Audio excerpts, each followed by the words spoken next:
Hello, I'm Merryana Salem, aka Mary. I'm a Lebanese-Aboriginal bisexual woman. Hi, I'm Durr-e Adan Haque, aka Daya. I'm an Indonesian-Pakistani non-binary lesbian.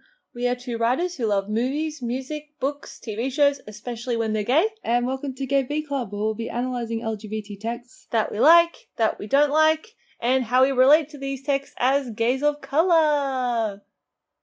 Welcome to Volume 2, Episode 3 Yes! of GayV Club.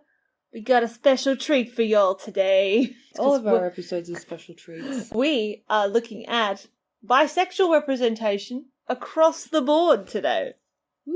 Woo! Oh, we've thought of so many good puns to call this episode. What are some of the proposed titles for this episode? My favourite one that we've thought of is Let Bygones Be Bygones. And I also like bisexuality, as in a cup of tea. Bitextuality? Bitextuality? I personally would have liked Eat Hot Chip and Lie. That's such an obscure reference. I don't care. We're actually very niche. I know. But do we make ourselves more niche? That's the question. I don't know. People be like, what does this mean? Eat hot chip and lie. Yeah, I don't even know what it Desiree means. Alcavan's character in The Slip. Yes, who we will be talking about today. Again. Because we love her. Desiree, I don't know if she listens. Maybe she does. We love you. But anyway, we've sorted all our bisexual representations into some categories, and we will be running through category by category the sins and virtues of each and how bisexual representation is generally represented, the good things and the bad things, and the things that we're not quite sure are good or bad, but are just... There's a lot of nuance to a lot of these, so we're gonna unpack that. We're gonna unpack that. We will be talking about a lot of different media today. We will do our best to keep everyone up to speed as we go. Shall we start by defining bisexuality before we go any further? It's a little bit ridiculous that we have to say this, but bisexuality is defined as attraction to the same and other genders.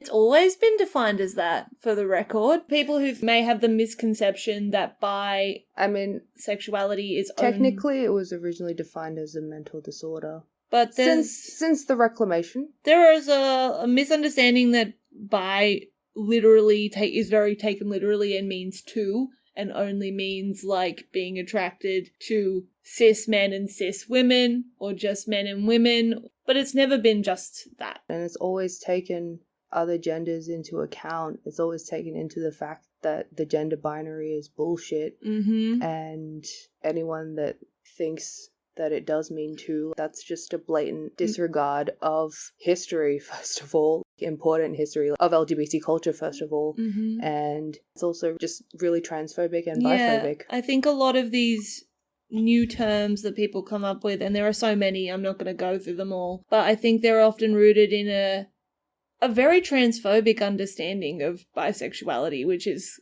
to say that it's a complete misunderstanding. Because literally, fun fact everyone, the purple on the bi flag was put there to represent trans people and to align with trans people.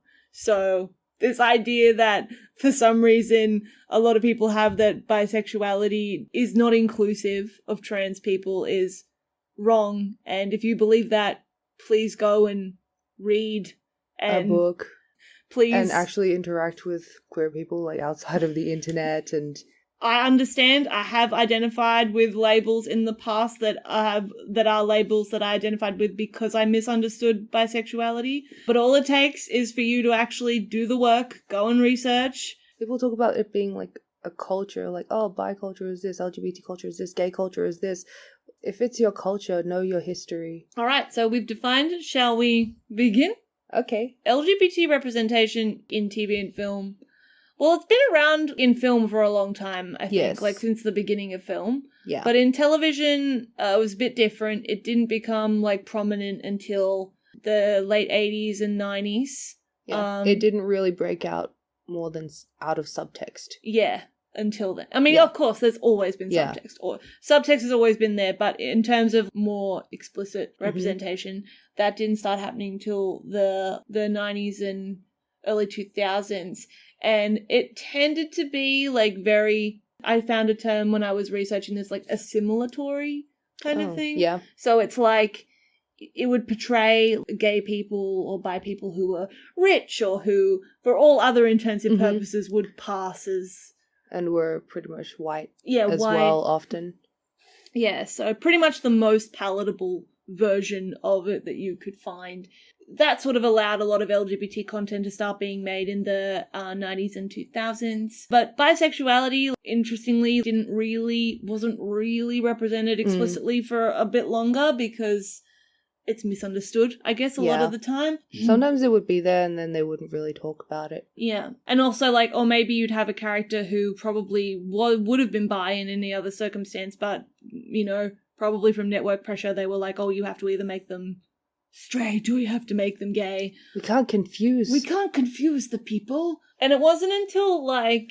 I actually found a lot of sources that say this, like Orange is the New Black and the L Word, those kinds of shows, were like the first shows that had characters that were attempting to be more explicitly bisexual in the way they were portrayed. Even Grey's Anatomy, which is a show I've never watched, but in a lot of bi television history that I've read, that show comes up. All these representations obviously have their shortcomings, they have positive things as well. Bisexuality is nuanced and therefore representations of it are very nuanced. Okay, so you'll probably hear DRA use the word bitextual. That's an actual academic term that was coined by bisexual academic Maria Sanfilippo, and it basically describes the way that television and film uses not only spaces but other aspects of storytelling to signify and explore bisexuality, and we'll go into that a little bit more. Like through social binaries. Yeah, and through other social aspects like economic status, race. If you can, I highly recommend, if you're bi and you want to have a good read of something, I highly recommend you read her book, The B Word, Bisexuality in Film and Television. I borrowed it from the library to use for an assignment, and I was only going to read the opening chapter because that was all I was going to need, but I ended up reading the whole thing. It's very interesting how much she talks about the biphobia in media that was current when she wrote the book, and there's often the same problems we can still identify in media now. One of the quotes that she says in the book that I really like is that television, more than any other media, is better suited to portraying bisexuality because it unfolds over time, which is necessary for the accumulation of experiences that renders bisexuality not practically viable for any individual is potentially bisexual, no matter his or her behaviours to date, but rather representationally legible. So basically, it's easier for people to perceive bisexuality in television because you can actually have a character and see their experiences and how they build up. The progression of their relationships as well. Yeah, you can. And films just don't have the time to do that. Often they don't. I mean... Unless you're Durr-e Adan. Yeah, unless you're brilliant and a genius like Durr-e Adan. That's why a lot of our examples will be with TV. TV is often the place where you see bisexuality more than film. But also we'll mention a couple of books, because books obviously are long form as well, and that means they can do that as well. So category 1 is the clinical treatment. My least favourite. Bisexual representation is just, in this category, it's not necessarily inherently bad, but arguably it's not intended for actually bisexual audiences, because it's intended to present a palatable form of bisexuality to be consumed for the purpose of educating non-bisexual people about bisexuality. In this category that lacks nuance, so it's received as uncomplicatedly and as uncontroversially as possible by non-LGBT people. It's often well-intentioned, Often it is well-intentioned. I don't think anything in this category is necessarily malicious. It still amounts to limiting representation of a complex identity to maintain the interest of biphobic and homophobic audiences.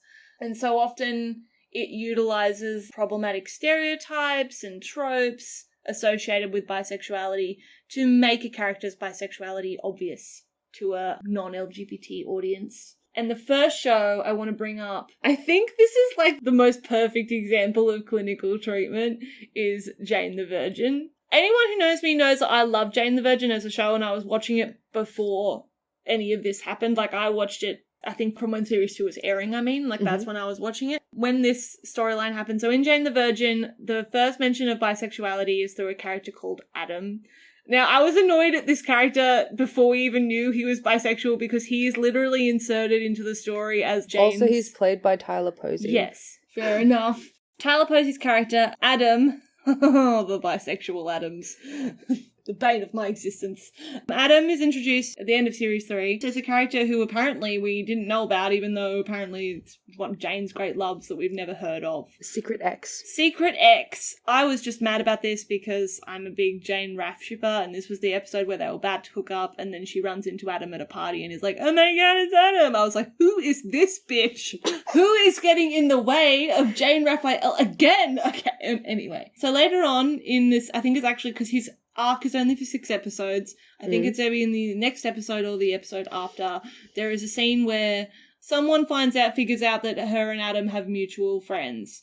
And they're looking on their phone at a picture, like a group picture of all of them together. And Adam points at, someone points at the photo and goes, oh, that's my ex.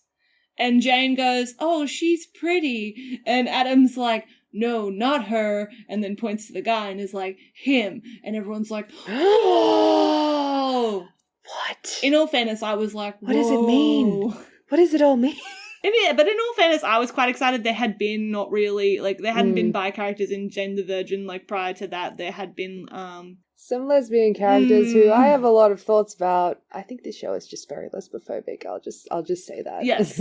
Yeah, continue about Adam. But Adam was pretty much superficially inserted into Jane the Virgin's plot to update the audience on bisexuality. Yeah. And the reason for this, it is for a good cause in the sense that it's to lay the groundwork so that Petra, who is one of the show's main female characters, can have an arc where she falls in love with her beautiful lawyer. Prior to that, Petra had only been shown to be interested in men, and she herself thought that she was only interested in men.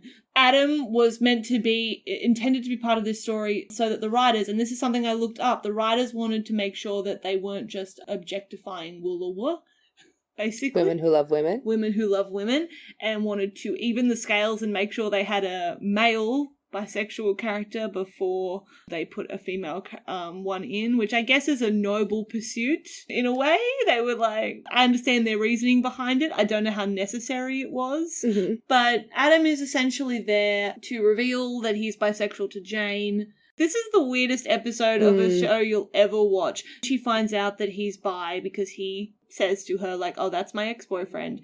She freaks out. I really don't like this episode because it almost wholly focuses on her freaking out about it. Yeah, I didn't like the episode at all. I was like, shut up. She is so paranoid through this whole episode. The worst scene is when they're out to lunch. They're just sitting having lunch. They're not doing anything. They're just in the friggin' pub. And a guy comes up to take their orders because, like I said, they're in a restaurant, and she has these panic thoughts where she thinks that Adam is hitting on the waiter or the waiter is hitting on Adam, and she just keeps imagining that Adam is hitting on all these people. I suppose it is meant to criticize biphobic perceptions of bi people, but at the same time it's more encouraging us to be very sympathetic towards Jane for freaking out about it rather than actually being what Jane is thinking is wrong and hurtful. By the end of the episode, obviously she kind of decides, I'm an adult, I should communicate with my partner because that's what adults do. And the episode ends and Jane kind of she acts as a stand-in for the audience, and she kind of interrogates Adam about his bisexuality with his consent. She's just asking all these questions that I guess the writers predicted that the audience might have, that non-LGBT audiences might have. It literally feels like a scene where they Googled what are the most common questions asked about bisexuality, because it's like they didn't even bother to try and tailor the questions to be in it's so weirdly constructed, I don't know, it's like going through a checklist. Yeah, it really was. It's not natural at all, the way that it's written. I don't think I know any people who have actually asked these questions out loud. They really no. Some of the questions, just for example, that she asks are do you prefer men or women? he is like, I don't have a preference. I am just with whoever I'm with, and like, that's it. And she's like, are you monogamous? And he's like, yes, like, I am not all like, he literally goes like, not all bisexuals are like polyamorous. Like, it's literally running through a checklist of all these stereotypes that Jane frames as questions. And then at the end of this interrogation session, she's like, okay, well, I think I can be fine with it now. And then dumps him 2 episodes later. Well, actually, for other reasons, he dumps her. He dumps her. Like, so... I would. You would? Because it's Tyler Posey? No, I mean, I would have dumped Jane. Oh, you would have dumped Jane, yeah. But, the head writers did basically say in a BuzzFeed interview that the main purpose of Adam being in the story, apart from being, they wanted to even the scales of having a man who loves men, other than that, it was mainly to educate the audience on bisexuality. And it's really funny to me that this is a thing that they did, because it's kind of reminds me in Doctor Who when, like, they'll introduce something in the middle of the series that will be part of the finale, but it's like, a gadget or something. They'll be like, here's a gadget. This is an important thing. Pay attention. Kind of like in series 3 when they introduce the clock thingy that hides the Doctor, so that when it comes to the finale and, like, the Master is using that, you're like, oh my god, I've seen that before. Yeah. It's like they wanted people to do this with the concept of bisexuality. With a bisexual. Yeah. Prop is bisexuality. Yeah. Yeah, it is kind of... Poor Adam is used as a prop, which I think is a shame because, there aren't a lot of bi-Latino men. At this point, there wasn't a lot of bi-Latino men, and you could have done some really lovely things with that. But no, instead they're just basically using him as a prop, as an educational tool for the audience. Adam's experience as a Latino bisexual young man are boiled down to their bare essentials and utilised as an educational tool. The head writers have even spoke about that being the purpose. This is done in service of Petra's arc, and while I love Petra's arc, it's, like, done very well, handled very well. I don't think that necessarily negates how Adam is treated, though. Yeah. Like, I don't think you can go, oh, well, they wrote the bisexual woman good, so I guess we can excuse this crappy treatment of a bisexual man. In terms of the story, she gets a very nuanced portrayal, but, this comes at the expense of poor Adam, and on the spectrum of clinical treatment, Jane the Virgin is, for me, the worst one, because of just how coldly clinical, like, the treatment of Adam was, really just didn't. But, there's different kinds of bad clinical treatments. Which brings me to sex education. Okay, spoilers for the new season, by the way. It just came out recently. So no surprise that a show called Sex Education is clinical in its treatment. I mean, that is the premise of the show. Yeah. But Sex Education deploys specifically biphobic and homophobic language and tropes to signal yet another Adams.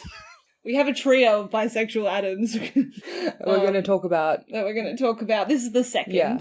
To signal Adam's, like, bisexuality. Yeah. But to signal Adam's budding bisexuality, Adam bullies Eric, who is a openly gay character. He uses homophobic slurs to bully Eric from series 1. Eric is my boy.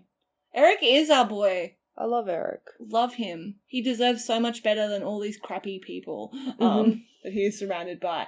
Adam bullies Eric using homophobic slurs. He used violence, even in the moment where he kisses Eric, and it's revealed that, Adam actually likes boys.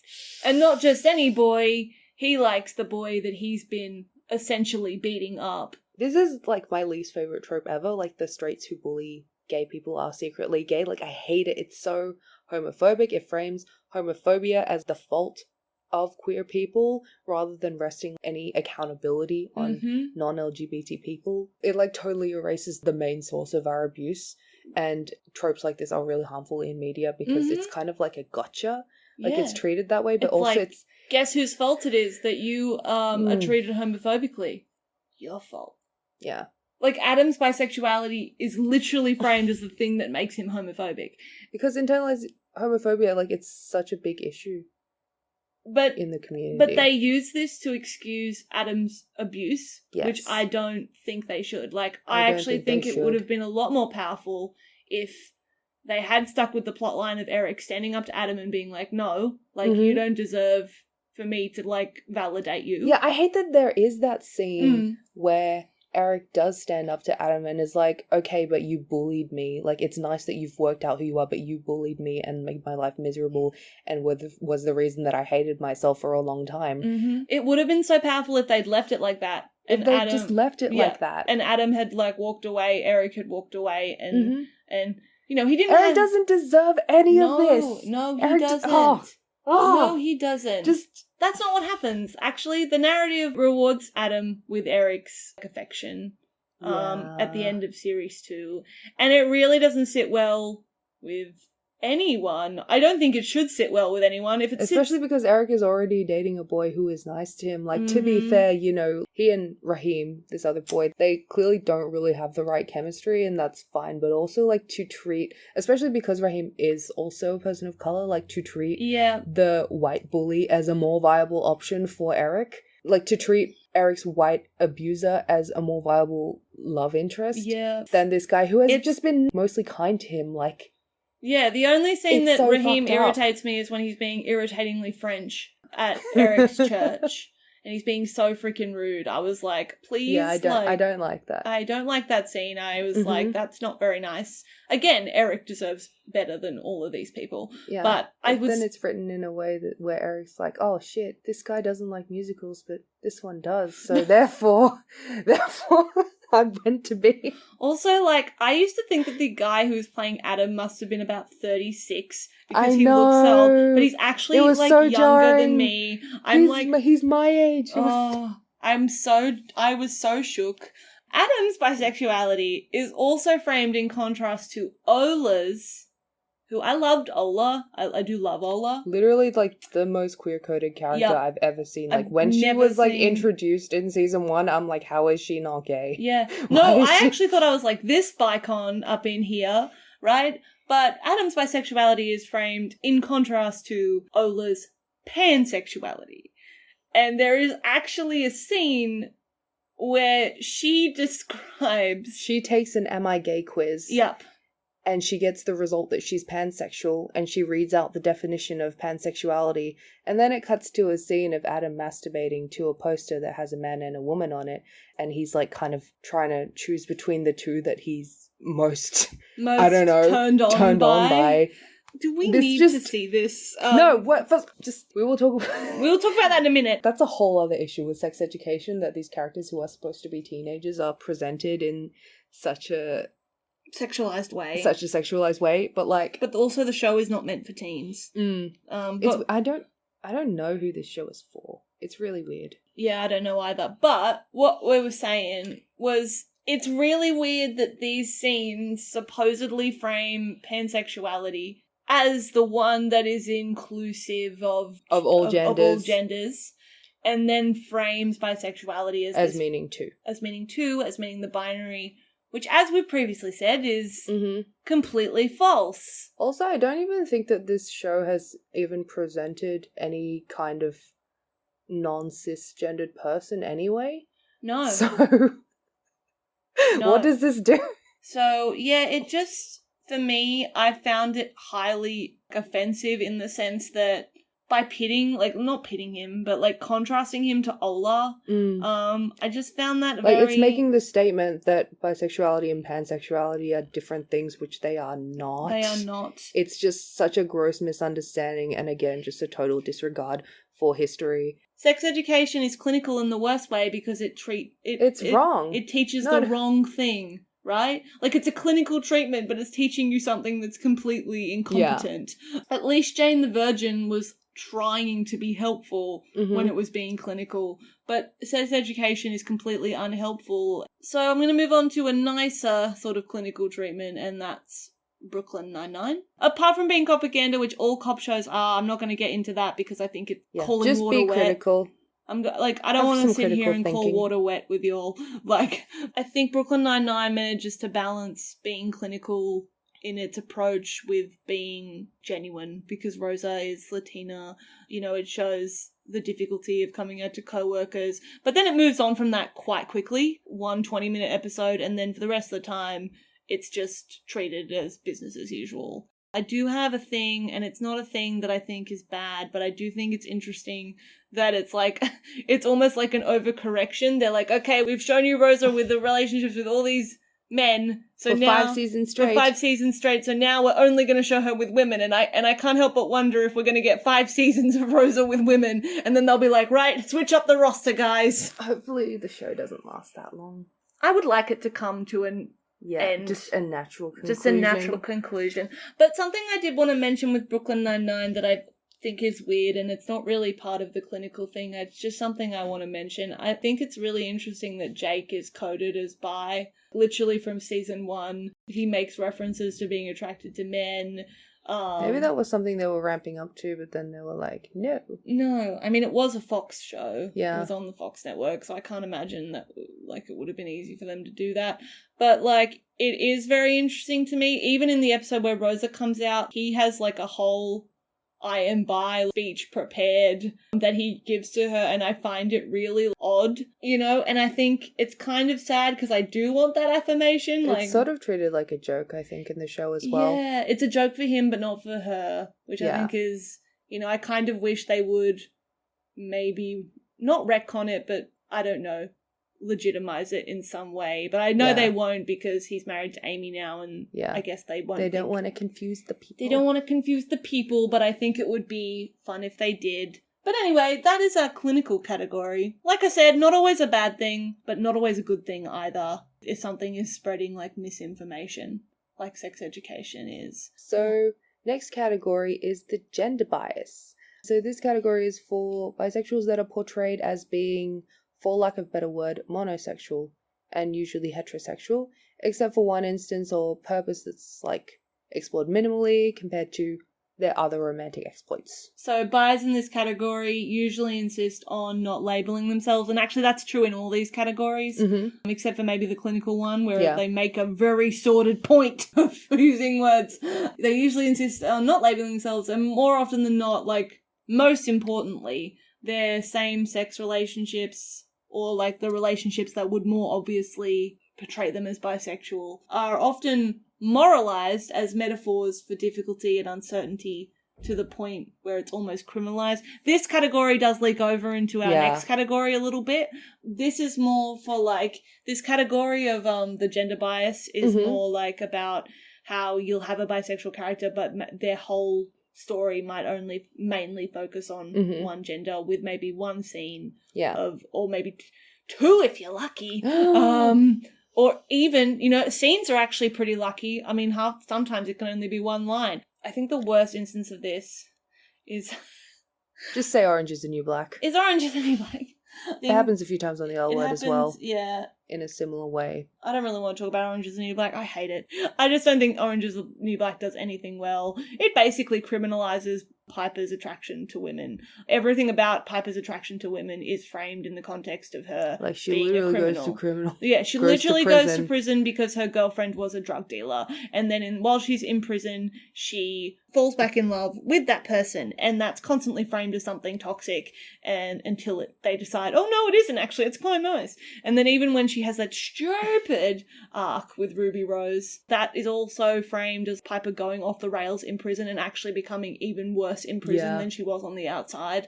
Just the layers at which Piper's relationships to women are like criminalized is just insane to me. But also, like, my favorite instance of this, because it's almost laughable, is in Da Vinci's Demons. For those who don't know, Da Vinci's Demons is like the 1997 movie Anastasia, except it's a show about Leonardo da Vinci.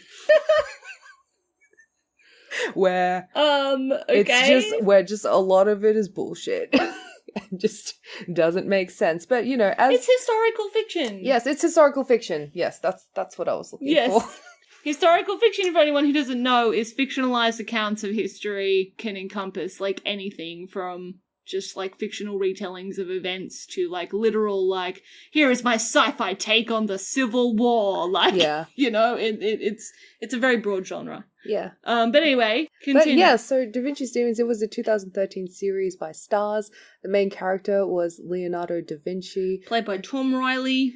Who, as is quite general knowledge, that everyone knew, like, in real life was a bisexual man, an artist and engineer and a lot of different things. Genius! And the thing about this show is that regardless of what everyone knows, it straight washes Leo in that his end-all be-all love interest, even after she dies, is a woman. Yep. Even That's it. His end game is with a dead person. And the only time that Leo's bisexuality is properly addressed is in one episode in season 1 where this random prostitute who he used to hook up with decides to report him to the police for sodomy. Yeah, out him. Just for the lols. Just because he was jealous. Yep. Basically.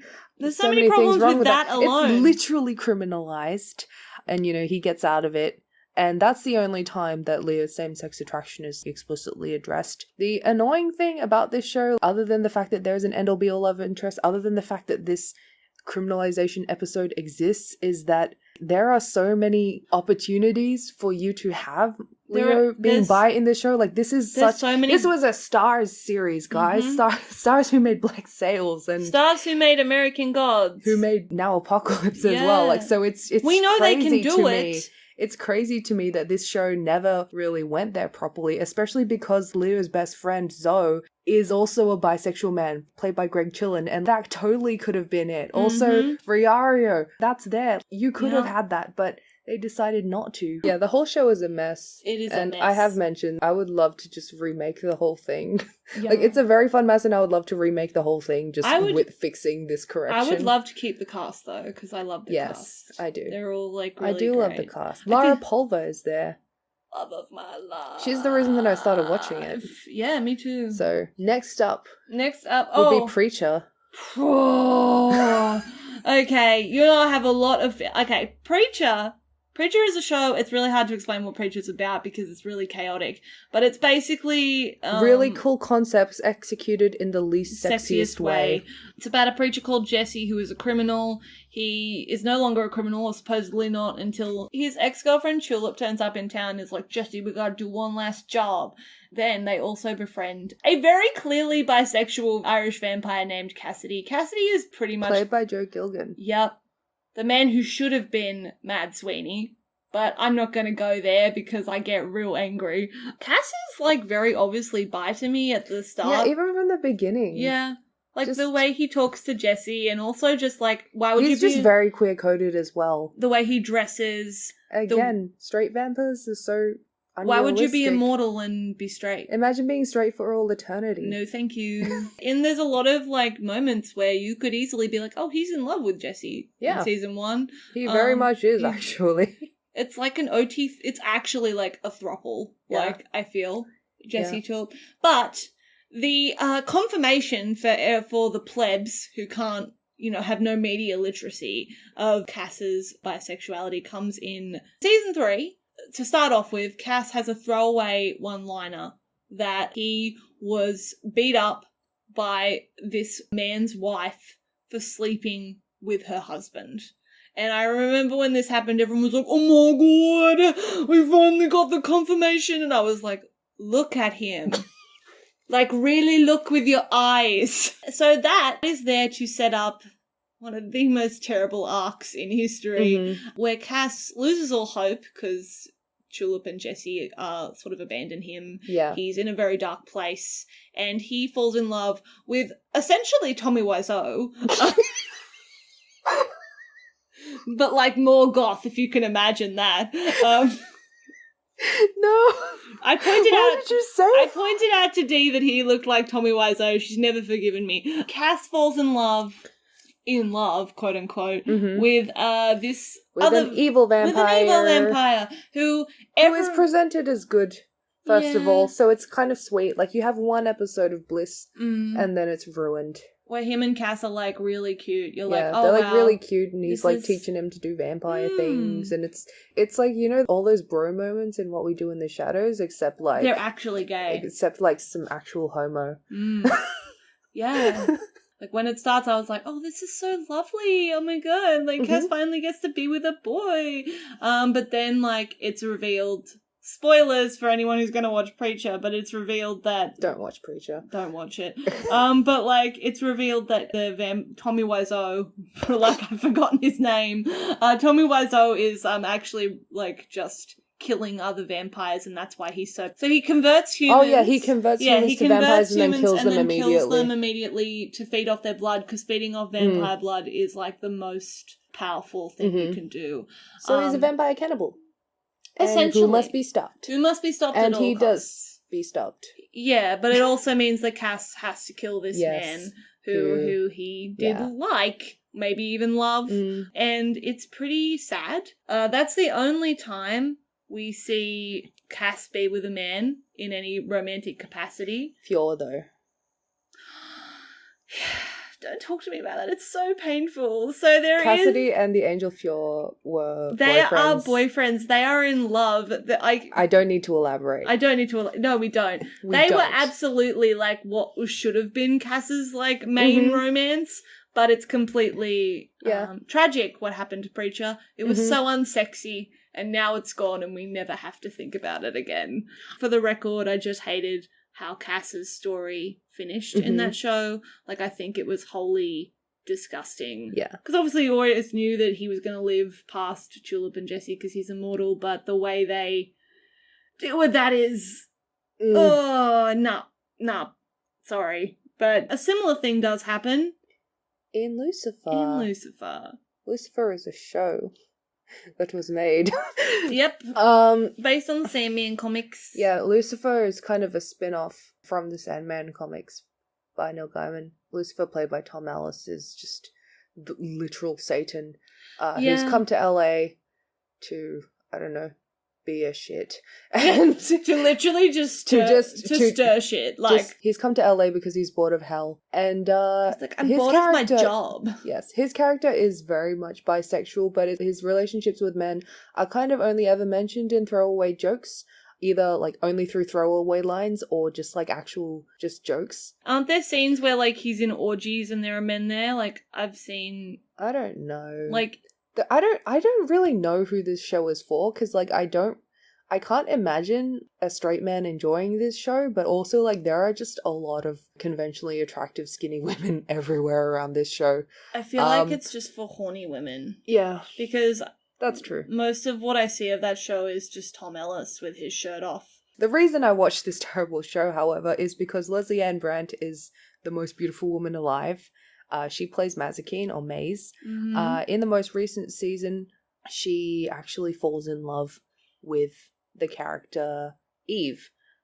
Like Eve from the Bible. The biblical Eve. To be fair, Maze's bisexuality has been mentioned also in a few throwaway lines throughout the season, but it was very disappointing to me to, like, actually see Maze fall in love with a woman, and she literally sings Wonderwall to her.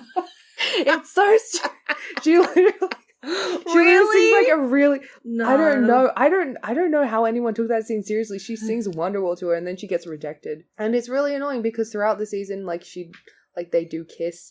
And I think throughout the show also, like, there are a lot of instances of women kissing, and it's kind of just very male-gazy in that sense, because it's not really to fulfill anything, like, to do with bisexual or lesbian representation. Category 3 is By the Way. This is an actual name of a trope on TV Tropes, and I really like that they called it this. So it's essentially when there is a bisexual person who has not been portrayed as bi at all, but has a small scene, line, or... something small that infers an attraction to multiple genders.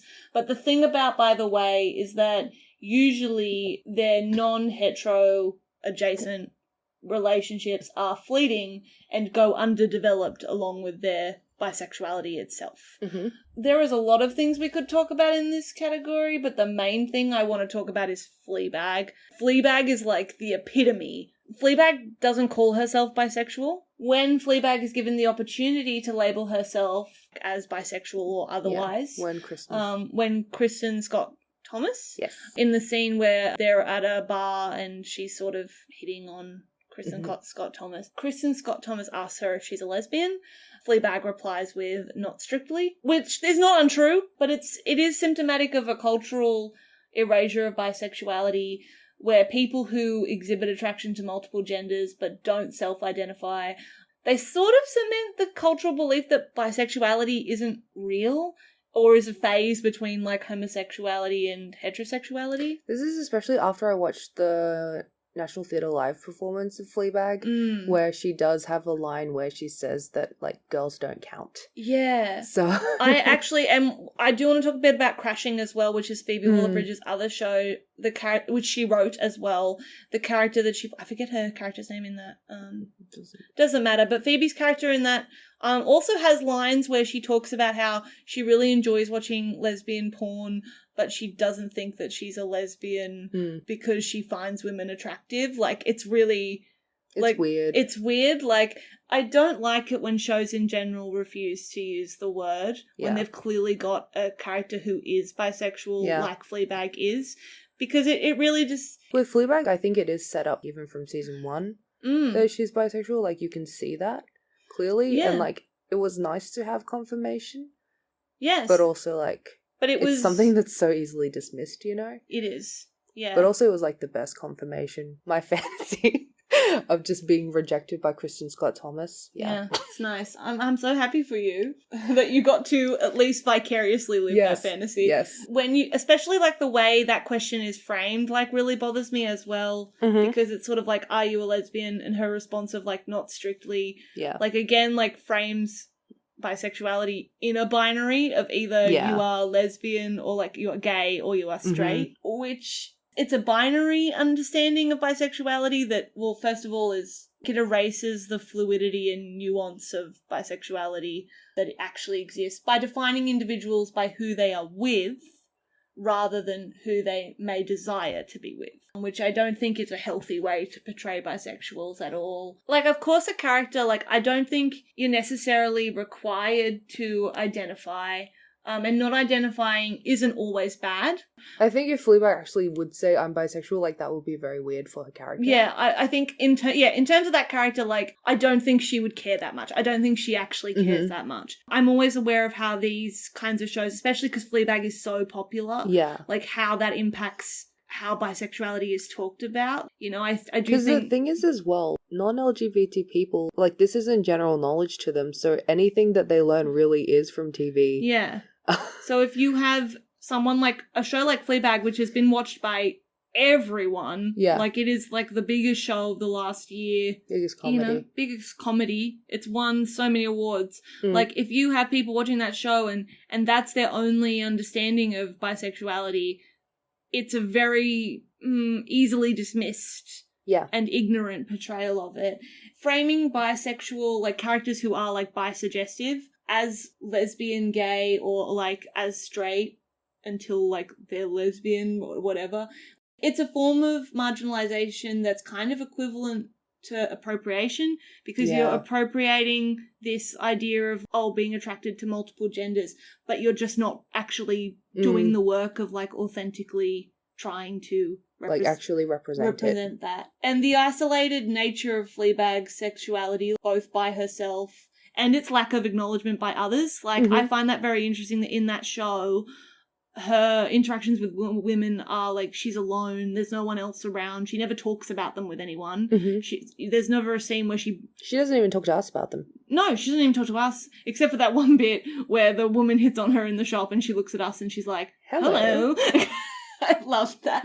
It situates Fleabag in this weird, like, post, like, sexual kind of way where she's, like, not othered by her sexuality, either by herself or by others, which can be read as, like, a further appropriation of bisexuality without authentic representation, because it doesn't deal with any of the hardships that are faced by bisexuals. I don't think you can be bisexual and not feel othered and not experience being othered.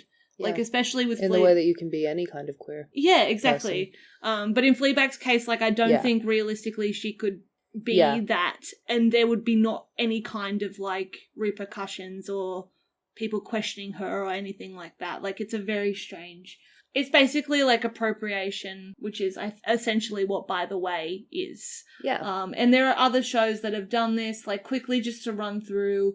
The Good Place does this to a lesser extent with Eleanor. Orphan Black is the funniest one because there's a scene where Sarah is drunk. She gets really drunk and she goes out, and in the scene she's kissing women. And then of course you've got there's also Casima's partner, the French woman, I think. Delphine. I was going to say Daphne, but that's not right. But Delphine, just another example of how like it's sort of like, oh, you know, she is bi, but we're not really going to talk about it. It doesn't really matter. You've also got Olivia Wilde in House. Yeah, you have Shiv in Succession. You have the ending of Legend of Korra. Yeah, though I'd make the argument that there is some build up to that if you know what to look for. If you know what to look for. I remember like watching it as it aired. Like I didn't even let myself hope anything, but it was suspicious to me. And then literally on my birthday, the series finale aired, and I was like, but still, you know, you don't actually really get the canon validation because they just, I mean, yeah, it's pretty gay to walk off into the spirit world together holding hands. The fact that, you know, you needed that word of God confirmation from the creators is dumb. Honestly, like, it was only because I knew that was what it was meant to be when I watched it that I could see that's what it was. But also I want to talk about in this category Firefly. Firefly was weird for me because this was the first time I did see a bisexual woman, like in a show that I watched. And it was in the form of Inara, who's a character in Firefly. I love her. Played by Marina Baccarin. It's like written by Joss Whedon. That's about as all you would need to know. But essentially, Inara's character, like she's the equivalent of a high class prostitute that they're called companions. They're like emotional. They're like emotional prostitutes as well as like just sexy time. So their whole job is to like basically. I hate Joss Whedon so much. It's unreal. I know. Like as you're describing this, I'm like, bitch, I will kill you. Yeah, I know. The episode where it's revealed that Inara is bi, I was losing my mind because Inara was my favorite character. I can't help it that all my faves turn out to be bi. Like, it's just a curse. A good curse. But the episode, she is talking about how she's having a client. Like, she usually brings clients to the ship where they all live. She's warning them that she's got a very, like, important royal client coming and they all have to be on their best behavior.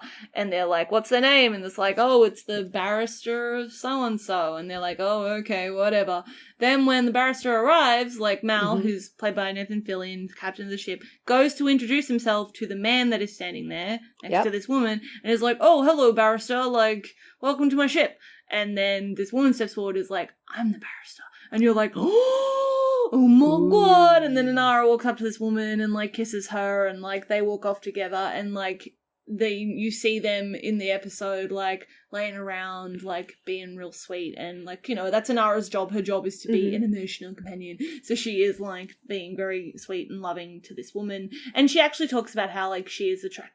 Like this was why it was important to me. It was the first time I heard a woman actually be like, oh yes, I do like men, but I also love women. And I was like, you can do that? Whoa! But it's also something that never comes up again. So this happens in the one episode, very contained in the one episode, it never comes up again. Yeah, I just thought of one as well. The show Warrior, which is a Cinemax show, like an all-Asian cast set like in Gold Rush San Francisco era. There is a character, she's like the madam of the brothel there. So it's like it's a highly hypersexualized instance of this because this is a show that's geared at men, but there is so it's like Inara. Yeah, so it is like Inara. There is a character who is the madam of a brothel played by Olivia Cheng. She and the main character of the whole series, Andrew Koji, they hook up in the first episode, and then in a later episode he comes just to like hang out with her and he's like, hey, do you want like company? And she's like, no, I've already got someone. And like you see her bed and there's like another woman there. It's like, oh my gosh. It's like nice, but also it's like, oh, this is for men. So that's another thing about By the Way is that it's often like geared kind of like towards men in a very like titillating way. Isn't it like sexy? Like oh wow. Tuka and Birdie is on this list because Tuka often like refers to the fact that she goes on dates with women. I don't think it's really fair to judge Tuka and Birdie because it did only get the one season. We don't know what would have happened, and I feel like they probably would have delved into that more because it was the type Rest in peace. Rest in peace, Tuka and Birdie. But the last instance I sort of want to talk about because I did think like it was kind of funny, and I really do wish like they would let Daniel Craig do this. But like in Skyfall, I remember when did Skyfall come out? 2011? Was it 2011? 2012. 2012. I'm in the cinema. I'm 17. I'm sitting here watching, and like there's the villain. This is gonna be a great like segue to our next one. The villain is like, you know, hitting on Bond while he's tied to the chair and is like, oh, are you nervous? Like, what is this, your first time? And Bond's like, what makes you think it's my first time? I remember being like, oh my god! It just makes more sense for Bond to be bi. Like, really do think that if they let Daniel Craig do that, he would do an excellent job. I would love for Daniel Craig to, you know, make like his wife and just do a bunch of gay roles. Yes. Like, how great would it be if in the next James Bond movie, like, the big plot twist is, like, he's just like, I'm going off with a man now, I'm sick of all of y'all.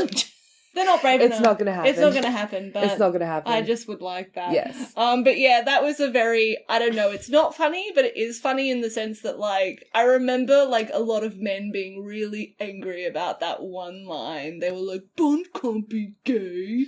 I'm like, he's a spy. Like, it honestly would make his job so much easier. Mm-hmm.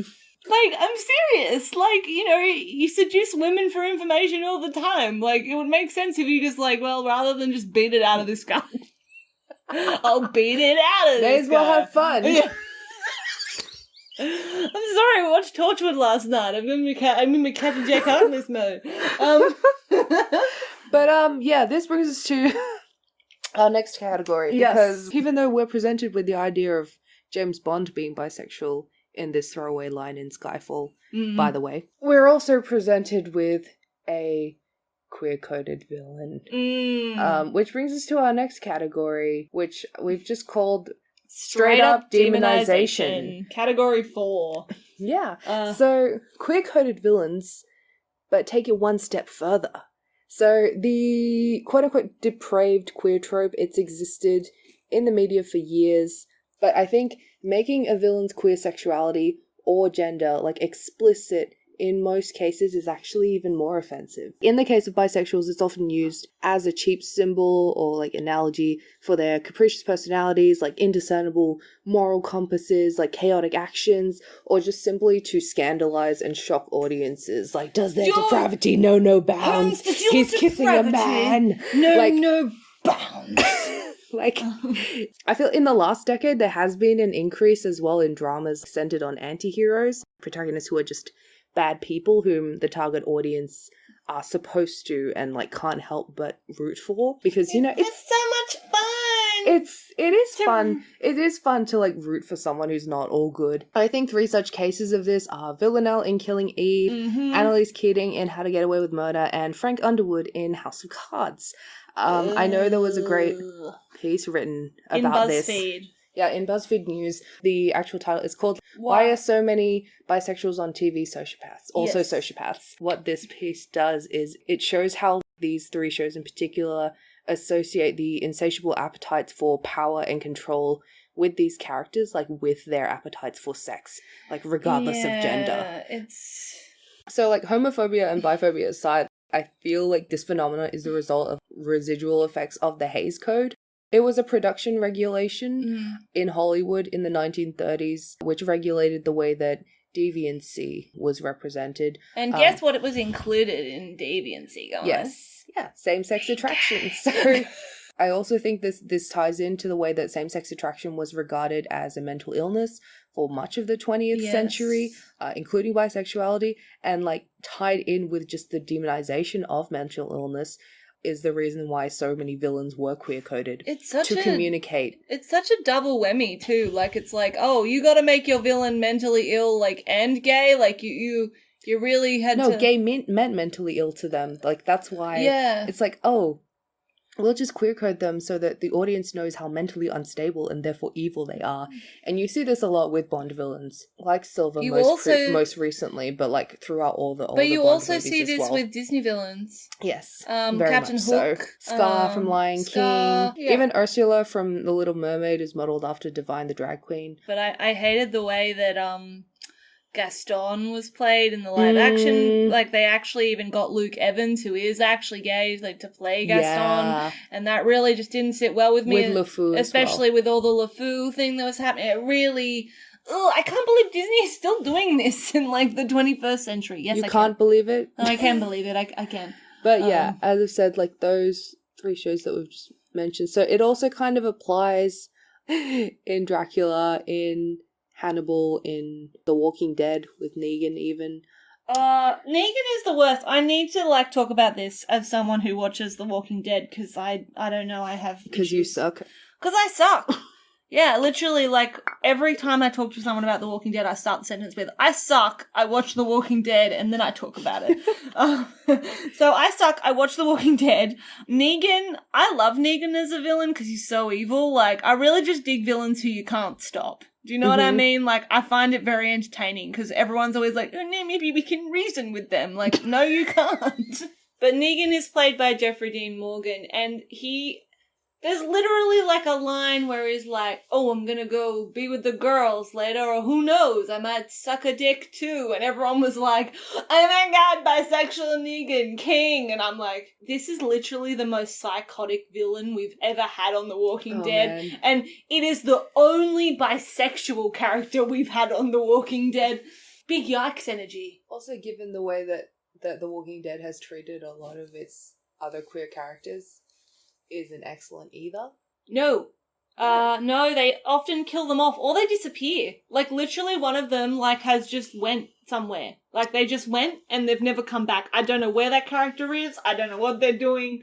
Again, just associating bisexuality with a lack of morals, which I think also comes into this as well. A lot of the things people we've talked about, like Villanelle especially, are portrayed as, like, having no emotions, having no morals, like, you know, and this is inherently linked. Like, literally in the first episode of House of Cards, you see Kevin Spacey, of all people. You see Kevin Spacey, of all people, kill a puppy. Oh, do you? Yeah. I've never watched House of Cards. I'm not going to, so you can... Yeah, it's brutal. Yeah. I think another thing that does this is... The Talented Mr. Ripley. It's a movie based on some novels by Patricia Highsmith, who also wrote the novel that Carol is based on. And it's also soon to be adapted into a TV series starring Andrew Scott as well. So I'm a little bit... I hate the movie so much. It's like I want to see Andrew Scott, but also like I hate the story that this is, because it does very much feed into that psycho gay trope, or psycho, but like it's not particularly clear in the movie whether Ripley is gay or bi. We just know that he's one of those things. And yeah, the reason that he kills is because he does have same-sex attraction, which isn't fun. There's also the 2013 NBC Dracula. Instead of Van Helsing, they kind of use another character called Lady Jane, played by Victoria Smurfit. It's just, like, this is just such a disgusting plot line where she's hooking up with Dracula constantly throughout the series, but she doesn't know he's Dracula. Good for her. No, like, she's trying to hunt Dracula, but also she doesn't know that Jonathan Rhys-Meyers is Dracula, so she keeps hooking up with him. Then she decides, because obviously, you know, Dracula is after Mina, she observes that Lucy Westenra, who I've always thought is a lesbian. Okay. She observes that Lucy is in love with her best friend Mina. What Lady Jane does instead is she encourages Lucy Westenra to basically come out and admit her feelings to Mina, and it's done by showing her how to kiss and like all this stuff, being like, oh yeah, it's natural, just classic. Tell Mina that it's natural. It's kind of like you have this psychotic bisexual character framed as predatory as well, and teaching other queer women to be predatory. Yikes. Yeah, so after that scene of her and Katie McGrath together, and it's a shame because I had such a huge crush on Katie McGrath, obviously. Didn't we all? Merlin, we all did. Lucy does go to Mina and tries to tell her, and then Mina is obviously like disgusted and reviled by it, which is not fun. Oh, that's upsetting. Obviously this is a trash show, but the fact is Lucy does become like a vampire. Like we had a show where Katie McGrath was a lesbian vampire and it was cancelled. Rest in peace. One thing that's also just kind of annoying is that I'm saying this like I wish that it went on, because like even though it's such shitty content, like it's something that I wanted at the time because I was so deprived of it. It's a weird way to feel about things. It I is. think. I also think, I don't know if this, but like a trope that I commonly see with bis is that a character will be like confirmed that they're bi and then you'll never see them again. Yeah. Like it's really weird. I don't know where to put that category. Maybe in By the Way. But I did want to mention that, and I actually might just tack this on to the end of By the Way.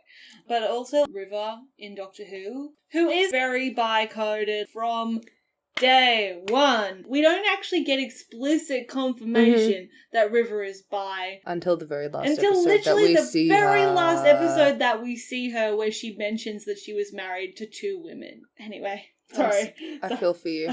I'm I felt it too. I'm fine. I felt it too. We'll talk about that more in the Doctor Who episode that will eventually come whenever this series finishes, whenever that is. Yeah, whenever the new season of Doctor Who finishes, we have things to say. We have things to say.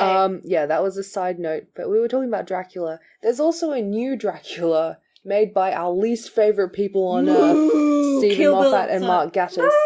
And in this one, I mean, Dracula has always been a queer-coded character, obviously. Hell yeah. He and Jonathan Harker are just Toxic if you boyfriends. read Dracula, like it's there, it exists. There was a thing that Stephen Moffat said, which was really, it was so homophobic. It was so like, I'm so unsurprised that you said this, of course. Like, Stephen Moffat is like homophobic, obviously, but he's also very specifically biphobic as well. Like, very homophobic, but also very specifically biphobic. He was asked if this rendition of Dracula that he was making like was bisexual, and he corrected. He's like, no, he's bi-homicidal. That was He's bi-homicidal. He's not dating them. He's killing them. That was a legitimate I'm like, word. I will be bi-homicidal and fucking kill you. I need to not make death threats on this podcast. No, it's okay. I'll go down with you, because, like, I'll come help you. I'll be your accomplice. No, just fun fact. In our very first recording of our Good Omens episode, I was worried that we wouldn't be approved by all the podcast platforms, so I cut out a line where Mary said, Jeff Bezos die. Yeah. But that's still very much how we feel anyway. Yeah. Just for the record. We want Jeff Bezos to die, and I also wish that Stephen Moffat and Mark Gatiss, in the very least, would stop getting hired to do things. The BBC is so nepotistic. By his wife, by his mother. It would be so funny about how nepotistic the BBC, if I didn't have to suffer like this, you know. But yeah, bi-homicidal. And that brings us to Lara Pulver once again. It always comes back to Lara Pulver. It always comes back to this. I think the instance where you can see the duality of Stephen Moffat's homophobia, like the distinction between and biphobia, his homophobia and biphobia, is in the way he wrote and portrayed Irene Adler in BBC Sherlock. We try to avoid talking about BBC Sherlock on this podcast, but it has to be mentioned because this is it's just on all levels bad. Like it actually fits in all these categories because it does all the bad things. So Irene Adler, in the first thing we see her in the episode, is she's a dominatrix, first of all, which there's nothing wrong with that. She is with a woman. She's with a female client. With a female client. And she actually mentions having multiple female clients throughout the episode. But of course, Irene Adler is popularized, I'm saying that, or not written as, but popularized as Sherlock Holmes's main female love interest. And so what happens in the course of this episode is that you have an Irene Adler who is very obviously, I will just say queer, because there is no... I mean, she does identify herself as gay in the episode. It's a very weird scene that a lot of discourse has been said over that, and I don't want to add to it. But Irene does identify as gay in the episode. In the middle of the episode, and then at the end of the episode, it's like a checkmate that she's in love with Sherlock. Yeah. It's presented as a really weird thing where because he has such a magic penis. Yeah, Stephen Moffat, bitch, I will kill you. Yeah, also I just hate the way it's done, like, you know, when he busts her password and he's like, haha, knew you weren't really gay. All round. It's also, bad. given, like, how many other queer-coded villains there are on this show, and the fact that they had Andrew Scott, a gay man, and they told him, like, oh, please act more camp, please act more gay, just so that we can communicate just how fucking crazy you are, just how crazy your character is, like... Yep. It's so, you know, and Irene Adler, which I don't think we mentioned, like, she is a criminal as well. It's very much framed in connection to that. Her depravity, like, is very much connected to her. But no, Irene Adler is a travesty and should signal to anyone that if Mark Gatiss and Stephen Moffat want to have a bisexual character or a gay character in their thing, they should be stopped immediately. Yeah. At all costs. Like, I know Mark Gatiss is gay, but he's very homophobic. He's the most homophobic gay person. Like Tyler, the Creator. How does he sleep with that double conscience? I don't understand. Yeah, I don't understand. And the thing that's, like, so annoying about Irene Adler and, like, about Laura Pulver's involvement in this show is Irene Adler, like, in 2012, like, she was, like, the person who I saw that, like, got me to finally admit that that I was into women. Amen. Like, you know, teenage me was like, oh wow, you know what? I am into girls. I was so into Laura Pulver. Like, obviously, you know, it had been a long time coming, but, like, said it out loud to myself because of this. So it's like, this is tainted. This experience has been tainted for me because of just how awful it is. And it kind of goes with that, you know, so deprived of content.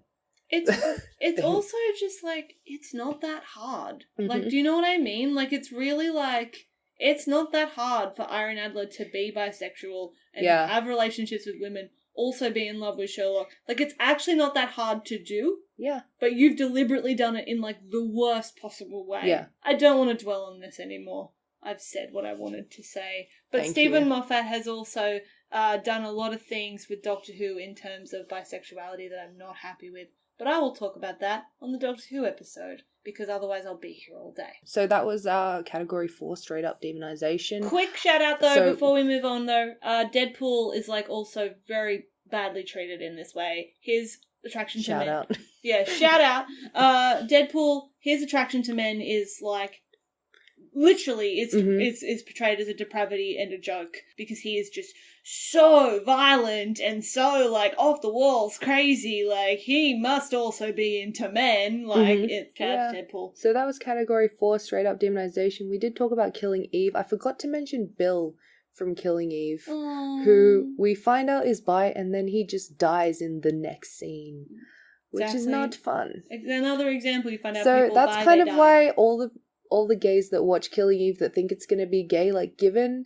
the way, even though Villanelle is explicitly bisexual, like, given the way that they did that to Bill, like, really doesn't make me have any hope for how it is. And I don't even ship even Villanelle. Like, that's a whole other conversation. That's a whole other episode. I watch Killing Eve, I'm like, no thoughts, head empty. I know. That's how I consume it. Yeah, that's a whole other episode of that I could talk about why Villaneve is shit. Yeah. Why Villaneve is just terrible. It's partially because I really think Phoebe Waller-Bridge, I need to talk to her about bisexuality. Yeah. Yeah. But also, like, season 2 wasn't done by Phoebe Waller-Bridge as well. No. So that's important to note. Like, it was done by Emerald Fennell, who I think made the show really bad.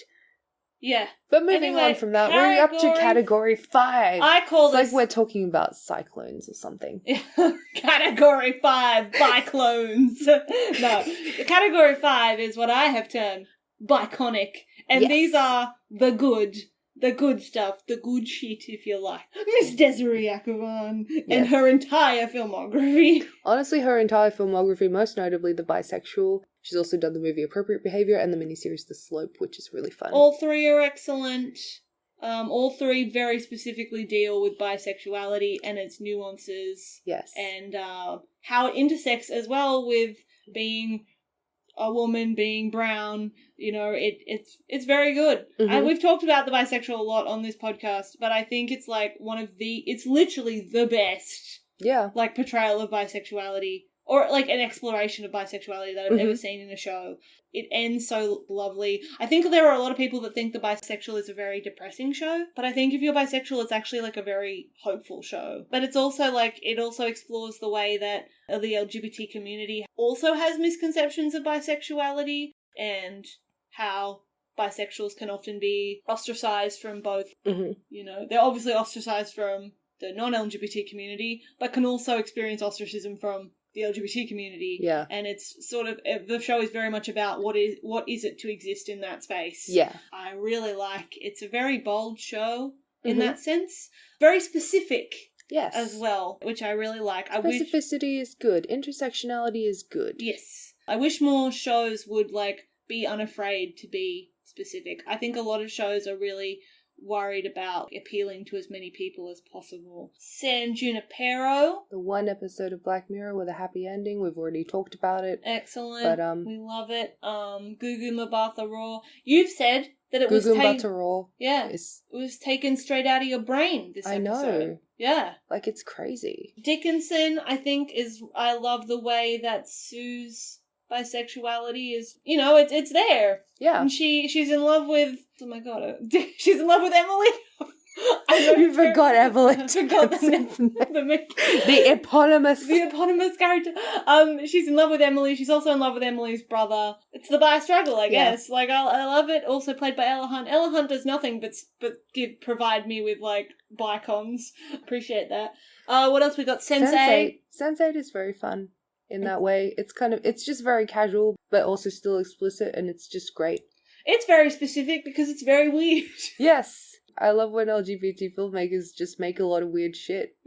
Like Now Apocalypse, for instance. Yes. Even like Torchwood, for instance. But, yes, people who say that Sense8 was like the first show where everyone wasn't straight, like, well, obviously not people who watch Torchwood. Not a single person on Torchwood is straight. Everyone's bi or whatever. Love that for everyone on Torchwood, And I just want to put it on the record here, and I will talk about this in my Doctor Who episode, but Jack Harkness is bi. He's bi. He's not gay, okay? He's not omnisexual. Friggin' kill these bitches. He's bi. What else have we got? You said Now Apocalypse.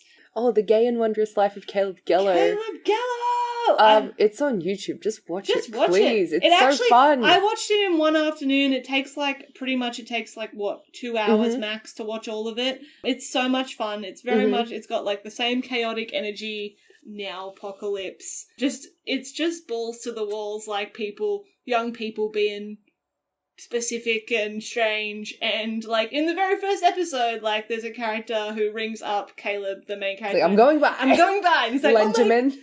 Lenjamin is like, oh my god, Len, you're going by? Yeah, and then there's The Slope. Yeah, that's the web series by Desiree Akhavan that we mentioned.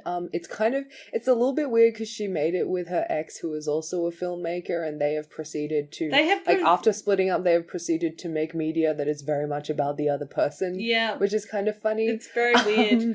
As I recently watched Ingrid's movie, Women Who Kill, and it's like, I was like, wow, okay. Which character is supposed to be Desiree? I reckon it's the girl that she's with in the movie who's bi, and she reckons that character is a murderer. Like, the whole movie, she's like, oh, this woman's a murderer, and she finds out at the end it wasn't her, it was someone she knew, but, like, still for the whole movie, she's, like, paranoid that this bi woman that she's dating is a murderer, and I'm like, could you all just not, like, communicate normally? Like, I know. It's like Jay-Z... Filmmakers who air their... it's like Jay-Z and Beyonce when they wrote albums about their, like, the fact that they cheated. It's like when Sophia Coppola made Lost in Translation and then Spike Jonze made Her. Yeah. It's a ridiculous... just like, please, like, be grown-ups. Dirk Gently I want to briefly mention because, well, first of all, I don't think anyone in Dirk Gently is straight. Specifically, I forget her name, which is really bad, but there's a main character in season 2 who's like I think she's like a park ranger? Yeah, park ranger, and she's bisexual, and she's very casually talks about it. You see her hook up with guys, you see her hook up with girls. It's very sweet. Love Dirk Gently. I will always miss Dirk Gently. I think it was so nice. We have Pose. We have Puppy in Pose. Puppy! The other, like I mentioned before, we were going to talk about another Latino bi character. This is Puppy in Pose. He is... Oh, he's so lovely. I just love him. He's so sweet, and he loves Angel. And so pretty. He's so pretty. Wow. We've also got Black Sails. I remember I started watching Black Sails because everyone was like, oh my god, this show is actually gay. And I remember kind of like dragging my feet about it because I was like, how long do I have to wait until it gets gay, And episode 1, bitch. Yeah, I'm very glad. I've tried to watch Black Sails a few times. I just don't think I've been in the right mood when I've sat down to watch it. Like, I can't focus on it. But I do know there are both bi men and bi women in that show, and every time I see gifs of that captain and his boyfriend, I'm like, hey, I'll drink to that, bro. I'm just like, good for them. There's those bi pirates that everyone loves so much. What We Do in the Shadows. The TV series. Everybody is bi in the TV series. It's great. I love them. I mean, I would argue the movie is also has a lot of queer-coded content. But as Maria Filippo says, TV more lends itself to representations of bisexuality than film. But I agree with you. Film is very much like, again, why would you be immortal and be straight? I love that whole arc with Beanie Feldstein, like lesbian icon Beanie Feldstein. In the series? Yes, in the series, and where she turns into a vampire and she's also got like a huge crush on Nadia. Like, it's great. It's so good. It's great. I love how they're all in love with the big ugly vampire. What's his name? The big like evil vampire that comes to stay with them, and they're all in love with him, and they're all like trying to like get on in his good books, and then he's asking them to like take over the world, and they're like, we don't want to do that, we're too lazy. I love them all. Oh, Sanctuary. I feel like this is a show that only me and my father have watched. I've never heard anyone else talk about this show.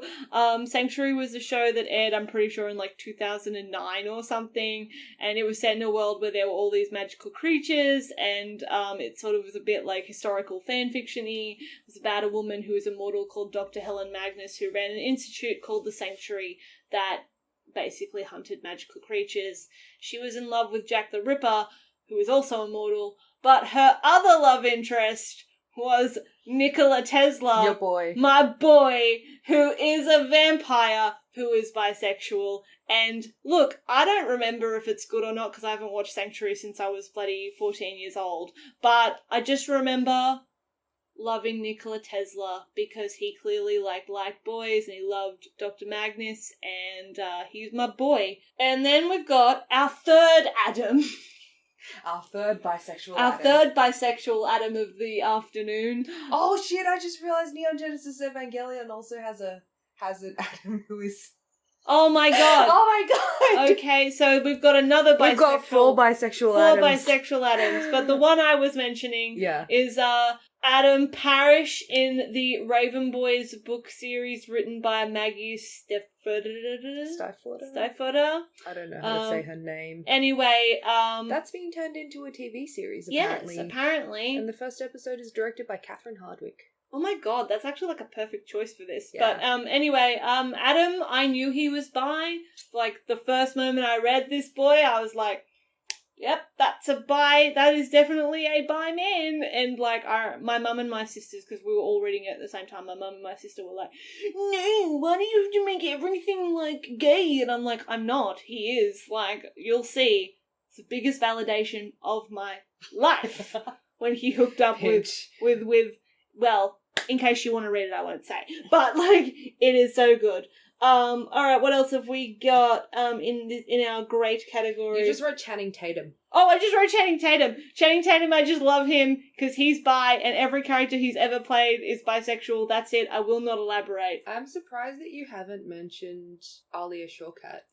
It's because she hasn't really played, like, as everyone should know about me, I love Alia Shawkat. My icon on Tumblr has either been Desiree or Alia, like my two Middle Eastern bi cons.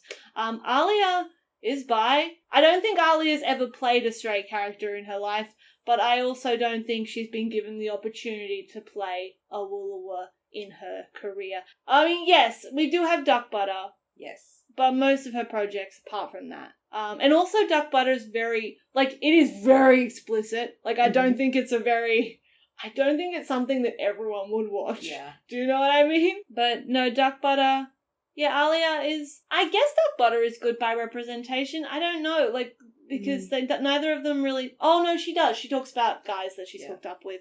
Yeah. So yeah, but I guess. Also, it's like an anti-romance movie. So, yeah, so I don't know what that word, but you know, of course, Alia is my favourite bicon in the world. There's nuance to that movie that I really like, and she did write. She did write it as well. Yeah. So yes, I have just written Channing Tatum though, because every character Channing Tatum has ever played is bi, and that's just a fact. I can't. And I've just got here in our biconic category, I've got Good Manners. Yeah. We've talked about this movie a lot on this podcast because we both love it. It is like so much fun. Again, it's a horror movie. One of the main characters is bi. Please watch it. It's a good time. Yes. It's but, you know, if you're over 18. Yes. Don't watch it if you're under 18. Which brings us to category 6. Miscellaneous. Miscellaneous. These are shows that we really can't put into any particular category. Maybe some of them sort of fit into some of the ones that we've already mentioned, but also kind of not. Either that or they belong in all categories, really. Yeah. And some of these shows, number 1 on this list for me is Penny Dreadful. Penny Dreadful's a really interesting show. Nobody in that show is straight except for one guy, the most boring character. But no one in that show is straight, but everyone at the same time is very straight-washed. Yes. Like, it's very odd. I don't know what to say beyond that. Dorian Gray is there. He is a bisexual menace, pretty much. Ethan is a by the way, in that he hooks up with Dorian and then you never hear anything about. Yeah, you never. There's nothing relating to him being attracted to men ever again. Nope, not ever. Victor Frankenstein, I'm pretty sure he's actually gay, but like, I don't know. He's bi because I'm pretty sure he's in love with Dr. Jekyll. Vanessa is pretty much in love with Mina. There's a whole episode that is literally about how much she is in love with Mina. Yeah. We have talked before about how Vanessa is kind of also supposed to be like Lucy Westenra as well. So it's kind of like that. Yeah, so it's an adaptation of that. Of that kind of relationship. And Vanessa is very clearly like in love with Mina and doesn't really recognize that. And that's why she's so obsessed with finding her. There's also, I wouldn't even put that in by the way, because there's also like a weird flirtation she has with this sword fighting lady in the final season. It's pretty sexy, I'm not gonna lie. But like nothing comes of it really. It's just like really flirty and weird, because Vanessa dies at the end of series 3 and it still kills me. So yeah, Penny Dreadful's very odd. I don't know where to put it. I wouldn't try to put it anywhere. We have Mr. Robot. Mr. Robot. So, Mr. Robot has quite a few LGBT characters. The first bisexual that we're presented with is Tyrell Wellick, which is kind of like, what if the homoerotic subtext in American Psycho wasn't subtext? And that's where you get Tyrell Wellick, the psycho gay trope. I don't know. I don't really know where to put it in terms of, because I haven't rewatched. Because, he's kind of been, like, so insignificant to the recent storyline that, they killed him off. Yeah. They didn't even care. They did kill him off. I kind of hated him anyway. I was waiting for him to just die. I've hated him from day one, so, like, I really was, like... Yeah. I was not even ecstatic. I was like, finally. I hated Tyrell Elliott shippers. Tyrell Elliott shippers can shut up forever. Like, you have no rights. Also, like, Elliot and Leon was, like, right there. Yes! Like, please... I'm pretty sure Elliot is bi. I don't think he's straight. Yeah. Yeah. I mean, there's just many aspects about Elliot that are quite queer-coded, probably. But, but there's also Darlene. The women! Yes, the women. Shayla's bi. Angela's bi. Darlene is bi. I really loved Angela and Darlene. I know you did. I never got anything from that. Rest in peace. Really hated how this last final season, spoilers for the last season of Mr. Robot if you haven't caught up, Darlene and Dom, who, Darlene hooks up with Dom in season 3 just so that she can get her FBI pass. FBI pass. It's treated in a very transactional way. I don't like how season 4 seemed to kind of blow it up to be more than that, which I didn't see, at the time that season 3 was airing. So it kind of like as if it was more meaningful. Yeah, I kind of. But also, it actually doesn't treat it as meaningful as you think it's going to. Exactly. It kind of baits you into thinking that it's going to be more meaningful, but it doesn't. Yeah, also, I don't know, because it's so sad how, like, season 4 kind of, like, it kind of pushes them together and it pushes you to believe, oh, yeah, this is going to be it. But also kind of, like, it shows you just how wrong they are for each other because Dom is such a narc. But they also realize that. Yeah, they also realize that. But it was quite sad in that moment where Darlene pulls off, the greatest redistribution of wealth in human history. Woo! And then she has just this cop telling her, what? But that's not justice. That's not legal, Darlene. Yeah. Shut up, Dom. Like, as if they would be. And then, because Sam Esmail hates me. Yeah, he does. He told me. Because Sam Esmail hates me, he decides to give us, like, a lesbian running through the airport scene with Run Away With Me by Carly Rae Jepsen playing in the background, which doesn't end up the way. The emotional terrorism of that, very much so. Yeah, I don't know. I think Mr. Robot, I just liked that it was everywhere and it was kind of normal, you know? Yeah, it was. Yeah, I did like that about it, but also, like, you know. But obviously the way that some of it's treated is, like, I don't like the way that Tyrell's dalliances with men is handled, and which is why it's in this category, because even though it is, like, kind of cool of them to be so casual about it, there are some issues with, like, maybe they're a bit too casual in some places. So here you go. Oh, it's your time to shine. Also, on this list I also have Dance Academy, which I know in the scope of LGBT television and cinema content is a very insignificant little ABC kids show that aired in the late noughties in Australia. Apparently it's popular. It gets shown in England and is popular in, like, Korea and stuff. I don't know. There is a character named Sammy. He's Jewish. He's bisexual. And on this kids show, he dies. And it's really sad. Oh, and just also I should note on this show as well, Dance Academy, Sammy's boyfriend is played by Keenan Lonsdale.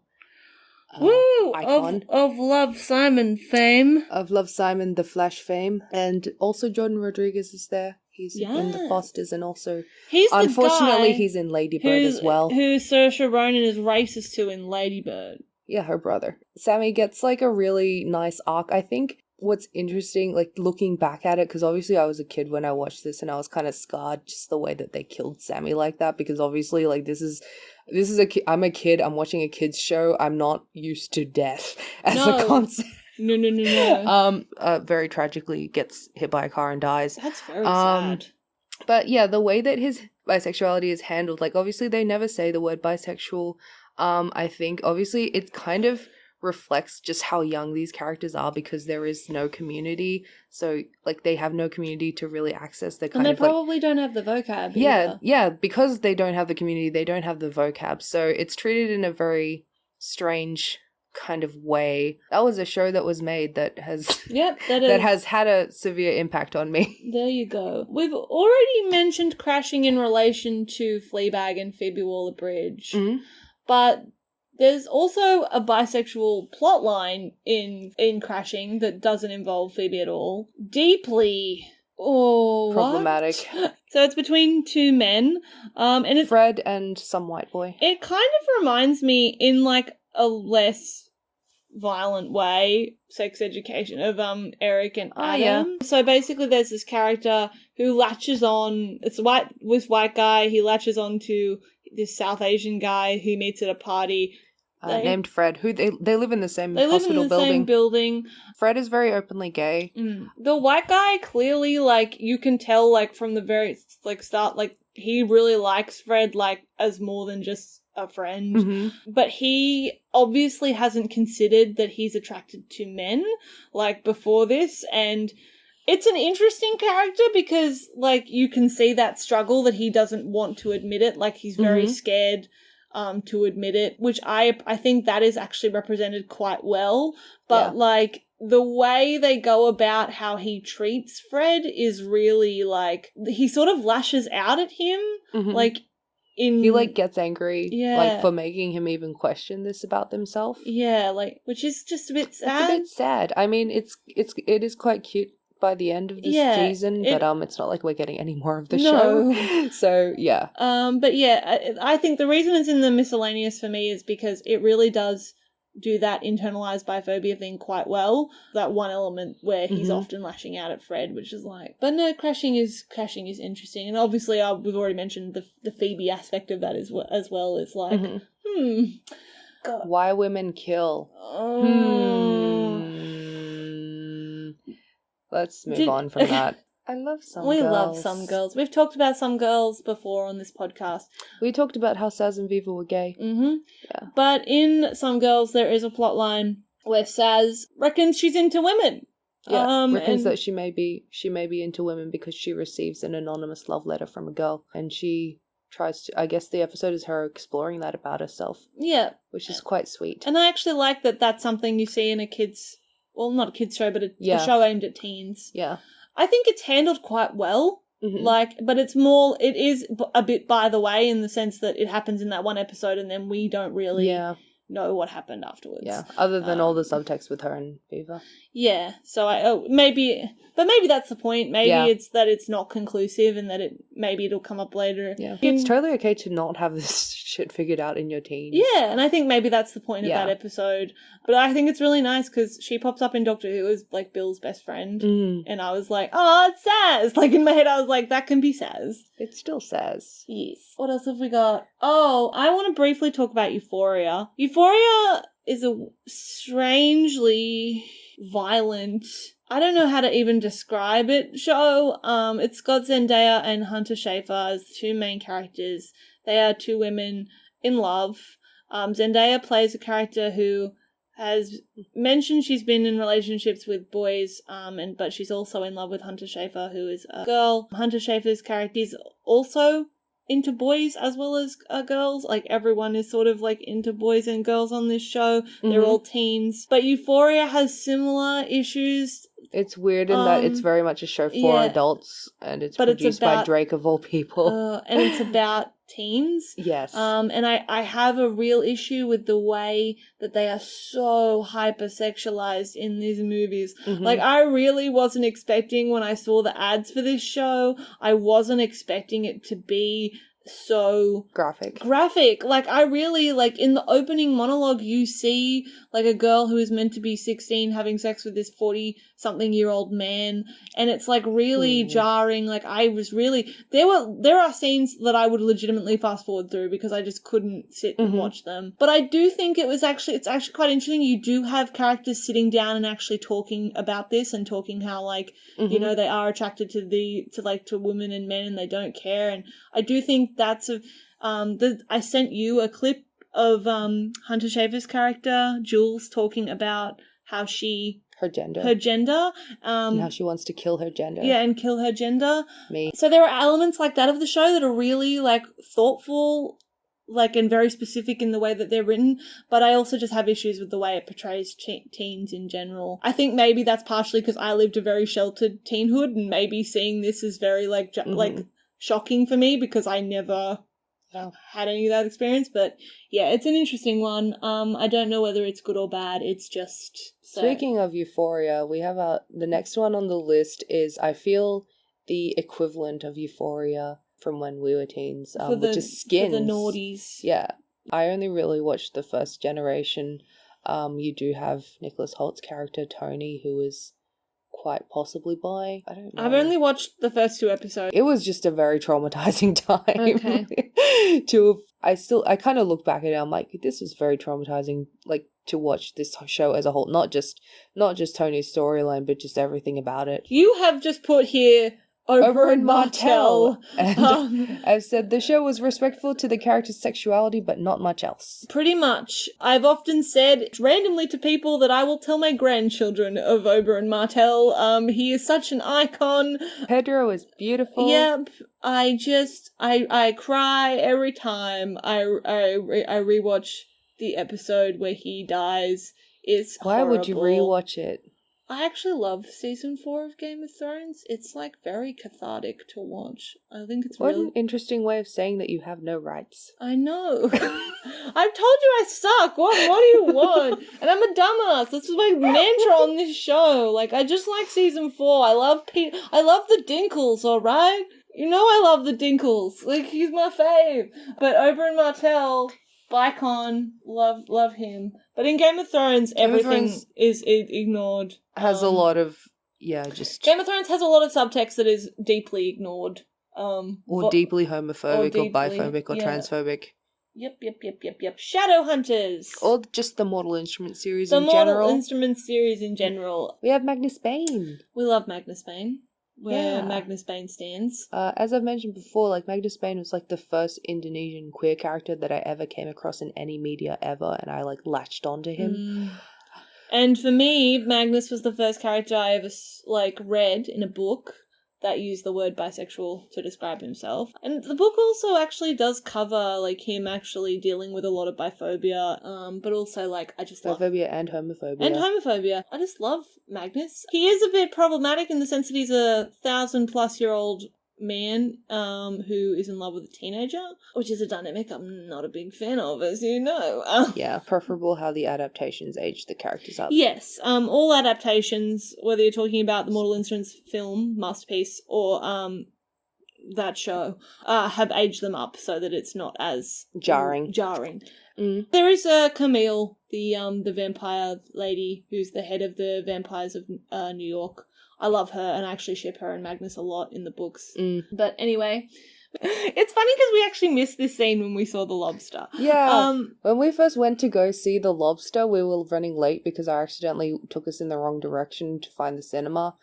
So we missed this beginning scene, and throughout watching The Lobster, we were like, what if you're bisexual, though? Yeah, what do you do? What do you do if you're bisexual? Like, the bi in the audience, were like, what do I do in this universe? Like, is there a camp I go to where I can pick from an array of people?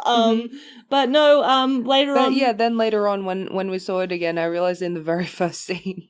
Yeah, in the very first scene, maybe this is a commentary, we don't know. In the very first scene when, if you don't know what The Lobster is about, go look it up. It's too much to explain. Very first scene, he gets asked, Colin Farrell's character gets asked, is his attraction to women or men? And he asks straight out, he's like, is there a bisexual option? The guy goes, no. Colin Farrell looks deeply exasperated and disappointed and just decides to be straight. I've often wondered if maybe that scene was a commentary on how, but maybe it was, maybe it's not. Maybe Colin Farrell's just a coward. I don't know. But yeah, The Lobster's an interesting one, because I can't tell whether it's deliberately being like deep and commenting on something, or whether they just were like... I think The Lobster is a deeply pretentious movie, though. Yeah, so I think maybe it was. What have we got? Oh, you want to talk about Your Name. Oh, okay. I will just say this. Actually, I don't know if Your Name is... Also, she's talking about a movie called Your Name. She's not just talking about my name, or I'm not talking about her name. Yeah. So Your Name is a 2016 animated film from Japan. I think the main character, like Mitsuha, she was gay. Because like there's that whole plot line of her, like when she's in the body of Taki, like she and that other woman have that flirtation. Like she's really into, and like she only when she is in Taki's body, like do they vibe, and when they don't, and when Taki is just himself, like the woman, like she doesn't like get anything from it. So yeah, but also I think Taki might be bi as well, just because the way he and one of his friends interact is really sweet, and also he does love Mitsuha. Why have you put it in the miscellaneous category though? Because I don't really know. Because honestly, it's more subtextual, I guess. Because it's not that kind of movie. Because it's not even. I wouldn't even say it's quite romantic anyway. No, it's a deeply tragic film that brought up my Dr. River trauma, and I really didn't appreciate it. I love that movie though. Please watch it. Please watch Your Name. It's a very sweet movie. Next up we have Atomic Blonde, which I'm very confused about this movie, because in the trailer they make it quite clear that Charlize Theron's character has a husband who she... Not a husband, but just like a man. She loved and is sort of like... Who dies at the beginning of the movie. Yeah, who she's sort of, not revenging, but like picking up the pieces from. And that was made clear in the trailer, but in the movie itself... In the final cut of the movie, there's nothing really about that previous relationship though. So it's very confusing as to whether we're supposed to see her as bi or lesbian. I know a lot of people just kind of just say she's bi because of what everyone went with, like, from the trailer itself. Yeah. And the way the film was marketed, even in like TV ads and stuff, like the entire lesbian sex scene is in the trailer. Yeah, pretty much. I don't like Atomic Blonde. Her relationship primarily in the film is with Sofia Boutella, and it's a horrible movie because they kill Sofia Boutella. It's very much just if you made James Bond a woman and just made that character like still cruel to women in the same way that James Bond is, you know.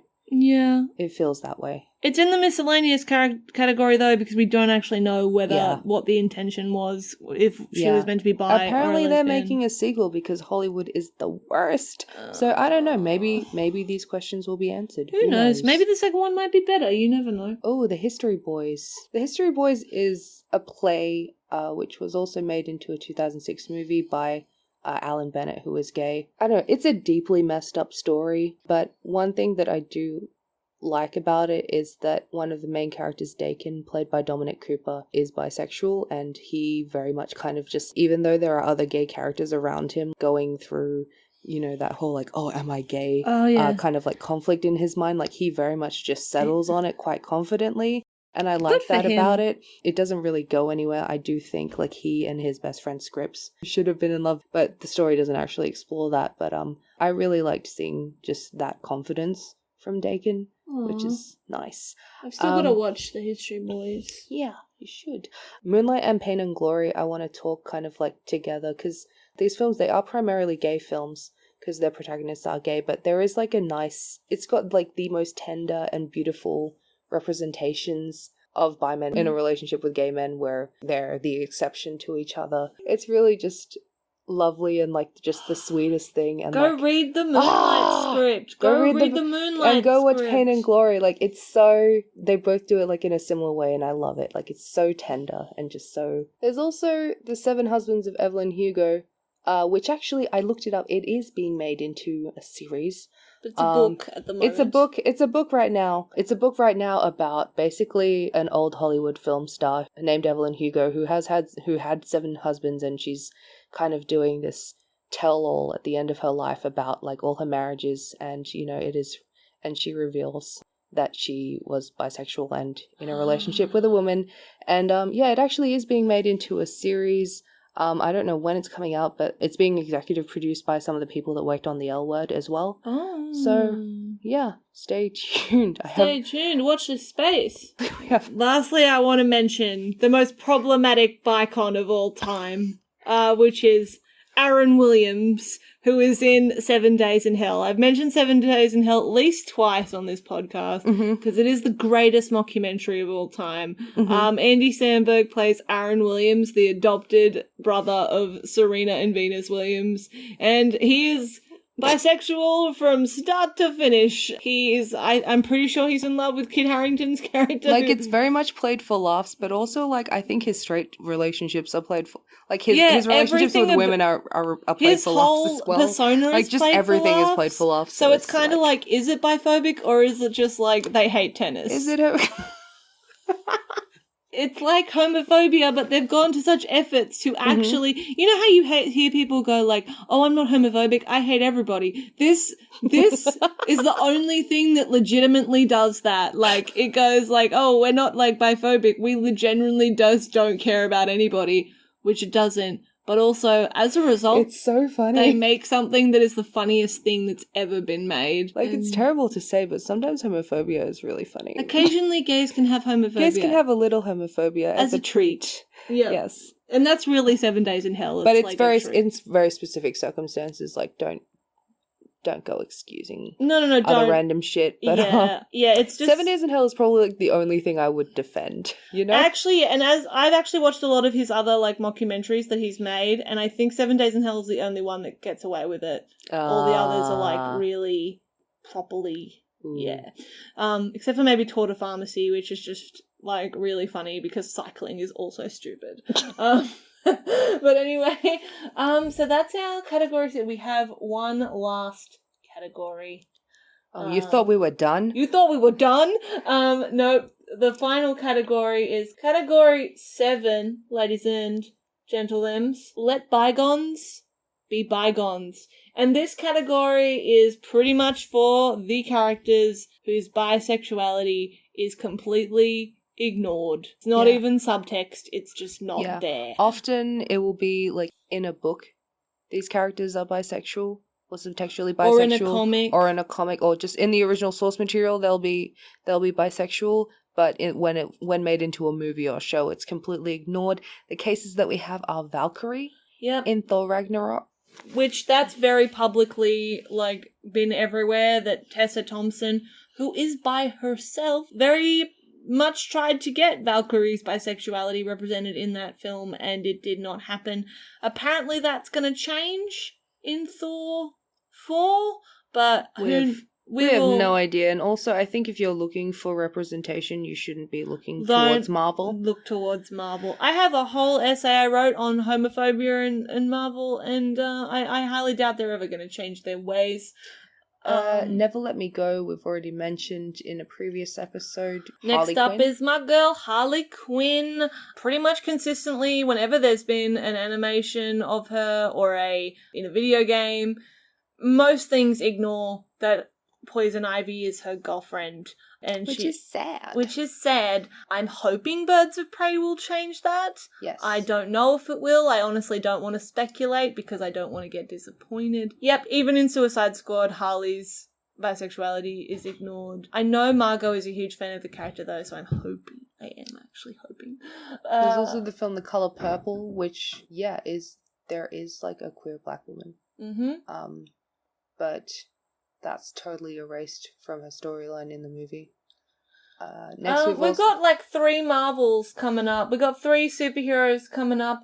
We've got Andrew Garfield's Spider-Man. Andrew Garfield, he ran so Tom Holland could walk. He wanted to make Spider-Man bisexual. He and Mark Webb in the Amazing Spider-Man trilogy wanted to make Spider-Man bisexual and actually had they actually were casting a guy to play MJ. They actually were? They actually were. Like they were on their way to actually do it? Yeah, they were. I thought... No, because they originally hired Shailene Woodley. Shailene Woodley. They originally hired her to play MJ, and then she said that they were going in a completely different direction and she couldn't play MJ. And then Andrew Garfield kept saying that he wanted Michael B. Jordan to play MJ. Because MJ is just MJ. MJ doesn't have to be a girl. He's right. He said it, and they killed him for it. Not literally, but they did basically snipe him. They sniped out his Spider-Man trilogy, and then they resold it to Sony. Oh no, not Sony Sony resold it to Marvel, to Disney Marvel, and with the stipulation that Spider-Man couldn't only be straight. Had to be straight. Be straight. Yeah. There's also Io. Io from Black Panther. She's one of the Dora Milaje. She's one of the King's Guard. Yes. She's one of the King's Guard, and she's meant to be bi. So my guy Wolverine. He and Deadpool are boyfriends. Go look it up. Wolverine's another case of, you really think he's lived for 500 years and never once, dated or kissed a man. You really want to go there with me? Okay. Yeah, also, we've got Utopia up next. This is a bit of a weird one. The 2013 series created by Dennis Kelly. In the second season, the character Milner, she is living with a woman. I don't know. It's not talked about. It's not talked about. It's just there, and I just think it's very interesting. Yeah, maybe it would have been explored later. Who knows? We will never know. 2 more superheroes for y'all. They really don't want these superheroes being bi. We got Constantine, who is meant to be bi, has had a movie made about him and also a TV series, and in neither is he bi. And then we've got Mystique, part of the X-Men. She's meant to be bi. Not portrayed as bi in any of the a zillion X-Men movies that we have. Yeah, we've got Interview with a Vampire, the books and the movie, Brad Pitt and Tom Cruise. We all know that Anne Rice is like that. So, moving on. And Annihilation, which is... I don't even think that there's anything to say, really, about Annihilation. I tell you what we do have stuff to say about, though. Can you briefly talk about Love, Simon? Oh, yeah! So, Love, Simon is based on a book called Simon versus the Homo Sapien Agenda. And the movie Love, Simon has this weird, non-existent love triangle with Leia, Catherine Langford's character, Simon and Nick. It's really weird that they make Leia be in love with Simon in the movie. Yeah. Like, it's really dumb and oversimplified, I think. But in the book, actually, Simon spends the whole book thinking that Leia is in love with their other friend Nick. But actually, in the sequel to Love, Simon, Leia and the Offbeat, which is about her, it's revealed that Leia is bisexual and she was actually into Abby the whole time. So when you thought that she was being jealous of Nick and Abby, like, it wasn't because she was into Nick, it was actually into Abby.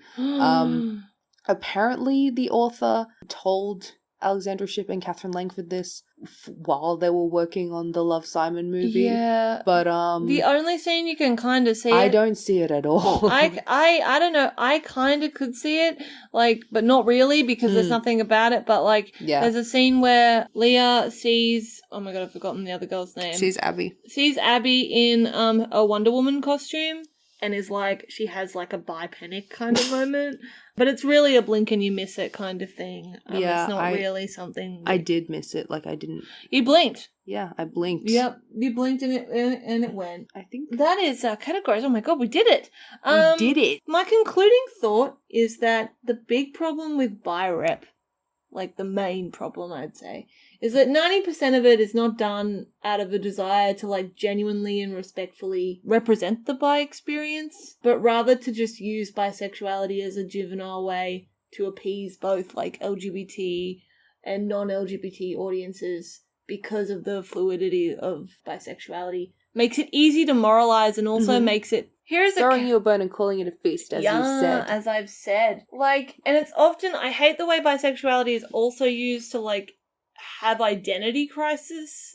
I rarely see bisexuality represented as something like whole and nuanced and something that brings someone fulfillment, you know, except maybe with Oberyn Martell, but they kill him for it. Well, not for that, but for other things. You know, bitextuality. Yeah, and that's like what bitextuality is. It's really just this idea that bisexuality is a textual device for exploring other like, discourse like race and all this other stuff, class and it just mentality. And I think we're only ever going to get that if more bi creators like Alia, like Desiree, are allowed to make weirdly specific nuanced representations and nuanced representations.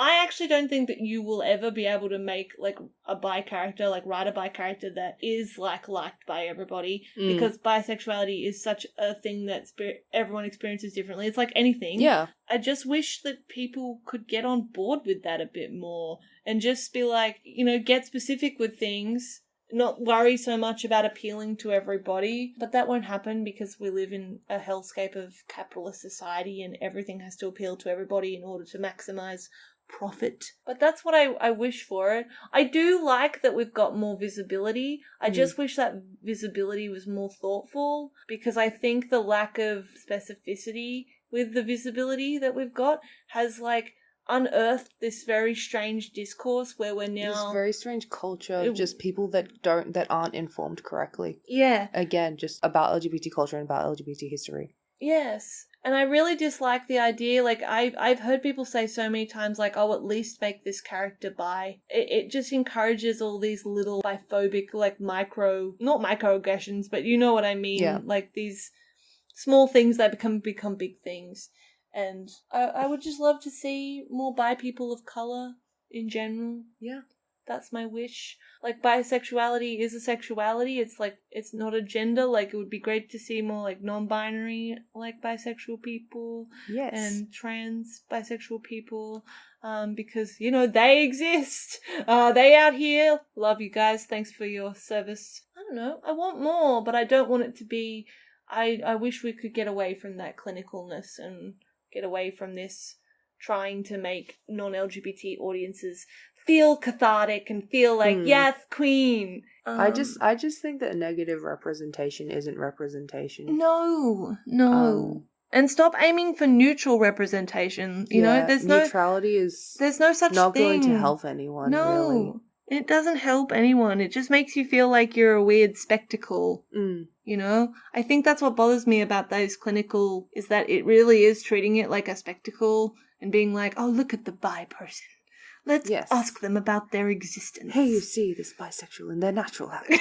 Yes, here they are, sitting eating in the restaurant. Are they scoping out their next victim? Who knows? I do have, like, characters that I wish were bi, but at the same time I don't want them to be.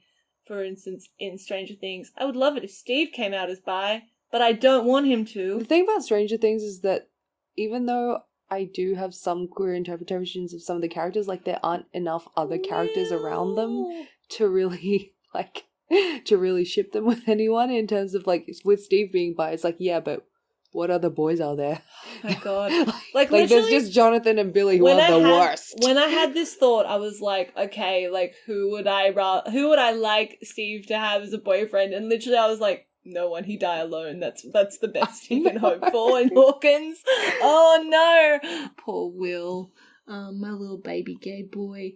But yes, I want more bi characters who use the word bisexual and don't use it in a weird clinical way and are just, like, happy, but also, face difficulties. I basically want, I know this is crazy, but hear me out. I want authentic bisexual representation that is written, like, with bisexual people. Do you smell that? An Emmy. Yes.